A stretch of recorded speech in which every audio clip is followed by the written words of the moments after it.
The cost of avoiding drama, a wedding disaster. My older sister Claire always acted like I was a curse on her life. Anytime something went wrong, it was my fault. It was exhausting. So when she got engaged to Paul, I knew the wedding planning would be a nightmare for me. 3 months before their destination wedding at an expensive resort, Claire called a family meeting. She stood there with her arms crossed and announced I was uninvited.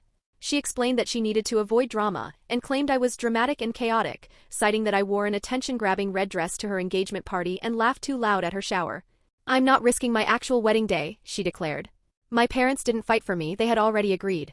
My dad mumbled about keeping the peace, and my mom suggested I could see photos afterwards. I left without arguing. Palm tree, the perfect escape. 2 days later, I told my mom I was going on vacation that week instead. I booked a trip to the coast, figuring I'd spend Claire's wedding week relaxing instead of being blamed for every minor inconvenience. On the day of Claire's wedding, I was eating the best fish tacos of my life when my phone started absolutely blowing up with calls and urgent texts from my mom, dad, aunts, and Claire's maid of honor. Police car light, the wedding meltdown. I finally called back and my mom was practically screaming.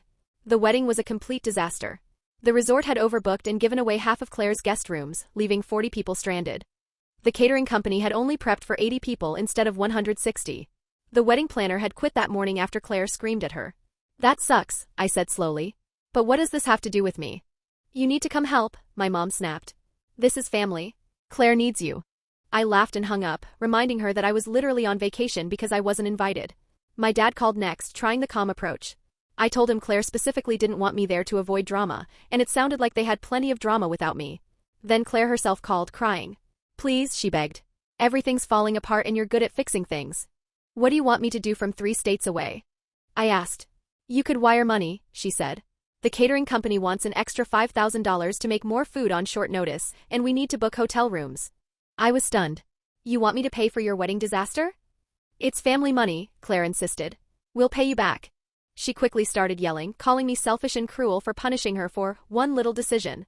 My mom grabbed the phone and said I needed to help pay for this because Claire's day was ruined. I gave them my final answer, no. I blocked all their numbers and finished my tacos, choosing peace over being their scapegoat and their ATM.